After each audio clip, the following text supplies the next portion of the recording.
Yan guys, meron tayong LG washing machine dito. Yan, tsura niya. Model WP 1860R. Washing machine na ang problema daw nito is tuloy-tuloy lumalabas yung tubig. Ngayon, medyo iba siya dun sa common na mga mga washing.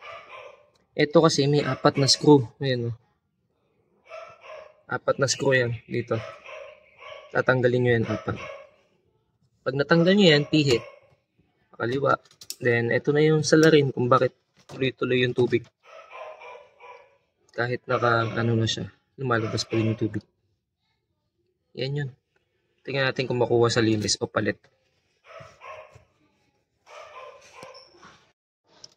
Yan na guys, nalinis na natin. Mukhang okay pa naman. Malambot pa siya. Kaya, balik na natin, then testing.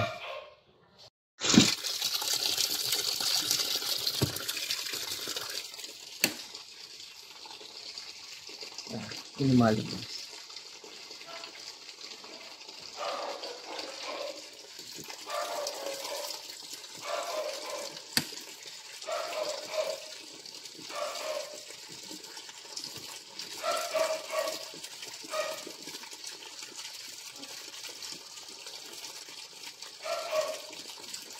Yan, okay. Yung spin na lang yan. Yan guys, yung issue nito na ayaw gumana ng dryer. Nung chinek natin capacitor, buo. Tapos pag tinetest natin siya, umuugong lang. Hindi tumutuloy. Tapos nung paghatak ko dito kanina, natanggal. Ibig sabihin, naka-break lang pala siya. Tapos nung tinesting ko ulit, hinatak ko to, gumana siya. Tapos nung binuksan natin tong cover niya, ito yung nakita natin. Nabasag na to. Dito nakakabit kasi yan, nakaganyan. Kaso pag ikabit natin siya ng may tiban, matatanggal lang din. Kaya ang ginawa ko, ibinalik ko siya sa dating pwesto niya, nakaganyan. Then cable tie, 3. Isang malaki, 2 maliit. Yan.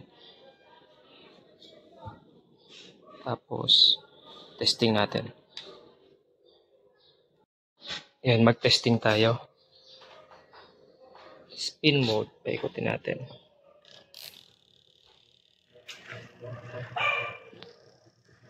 Yan na. Naikot na. Yan na. Magana na yan. Okay. Kung nakatulong tong video natin na to, please like, share, and subscribe. Salamat!